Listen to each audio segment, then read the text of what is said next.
Our project is about installing a vacuum flush compost toilet at Spitalfields City Farm. And where better to look at the nutrient cycle than at a farm that's producing its own produce? Because it actually already does do its own manure collection. The compost toilet at Spitalfields Farm completely fits in with our ethos of education, of being useful to the environment. We already use all of our animal waste here at the farm. It all gets used in our growing gardens and we sell it to our local community. So the toilet actually looks like a regular toilet, and we have a vacuum pump that empties the toilet into these two tanks. So this is the composting unit, which is empty at the moment. But once it's in use, there will be microbes in here to help break down the compost.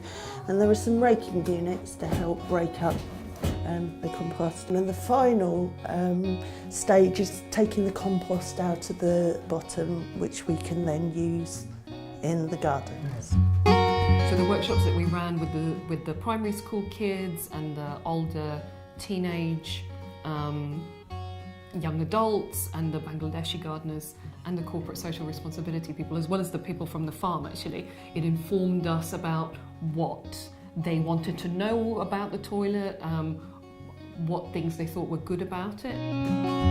We had an artist, Jenny Webber, who used the various characters from the farm, and they just talk about, you know, how animals pee and poo, how this pee and poo turns into compost, how compost helps the plants grow, and how animals then eat the plants, and then it completes this nutrient cycle that keeps going around. All of the communities we spoke to were quite open to it, or at least became open to it by the time we finished the workshops. I was involved in the workshop with the city workers to see what their impression of using a compost toilet would be. They didn't realise quite how much water they were wasting when they were flushing their toilets. It's nice to put that question out there to people, I guess, that just because we do something in a certain way doesn't mean that we should continue doing it just because we've always done it. So what we have is a frog who tells people that this compost toilet uses much less water than other toilets.